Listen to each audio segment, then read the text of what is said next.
Doctor કાંઈ પણ કરો પણ બીપીની ગોળી શરૂ નહીં કરતા, નહીં તો આજીવન લેવી પડશે. શું તમને પણ આ જ સવાલ આવે છે કે એકવાર બીપીની ગોળી શરૂ કરી તો આજીવન લેવી પડે? તો જવાબ છે જરૂરી નથી. નમસ્કાર, હું છું doctor Bharat, MD medicine and critical care સ્પેશિલિસ્ટ.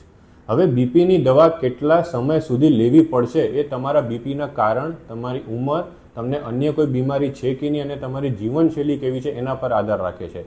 જો કોઈ વ્યક્તિ વજન ઘટાડે, નિયમિત કસરત કરે, મીઠું ઓછું ખાય, તણાવ એટલે કે સ્ટ્રેસ ઘટાડે અને બીપી સારી રીતે કંટ્રોલમાં રાખે તો કેટલાક કેસીસમાં ડૉક્ટરની સલાહથી દવાની માત્રા ઓછી થઈ શકે છે અથવા બંધ પણ થઈ શકે છે. પણ યાદ રાખો, પોતાની મરજીથી ક્યારેય બીપીની દવા બંધ નથી કરવાની, કારણ કે ઘણીવાર બીપી વધે છે છતાંય કોઈ લક્ષણ નથી દેખાતા, પરંતુ અંદરથી હાર્ટ, કિડની અને બ્રેનને નુકસાન પહોંચી શકે છે. એટલે બીપીની દવા ક્યારેક જાતે બંધ ના કરો અને જાતે શરૂ પણ ના કરો.